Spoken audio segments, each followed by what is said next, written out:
అసలైన అన్నదమ్ములు. చిలకపాలెం అనే ఊర్లో రామయ్య, కృష్ణయ్య అనే అన్నదమ్ములుండేవారు. ఒకరంటే ఒకరికి అమితమైన ప్రేమ. పెద్దయ్యేదాకా ఒక్కచోటే పెరిగారు. పెళ్ళిళ్ళయి తల్లిదండ్రులు చనిపోయాక వివిధ కారణాల వల్ల ఇష్టం లేకపోయినా వేరు వేరు కాపురాలు పెట్టుకున్నారు. ఉన్న పొలంలో చెరిసగం పంచుకుని వ్యవసాయం చేయసాగారు. అన్నయ్యకు పిల్లలు లేరు.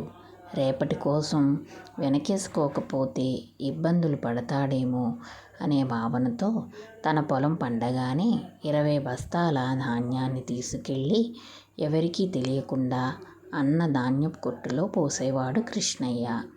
రామయ్యకు తమ్ముడంటే అంతే ప్రేమ. అందుకే మేము ఇద్దరమే ఉంటాం. తమ్ముడికి 3 పిల్లలు.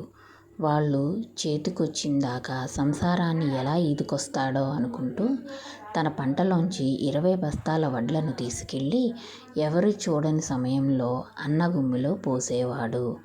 అలా ఏళ్లు గడిచాయి. ఒకరోజు ఒకరి ధాన్యపు కొట్టులో ఒకరు ధాన్యం పోయబోతూ ఎదురుపడ్డారు. జరుగుతున్న విషయం తెలుసుకున్న అన్నదమ్ములిద్దరూ ఆనందాశ్చర్యాలకు గురయ్యారు.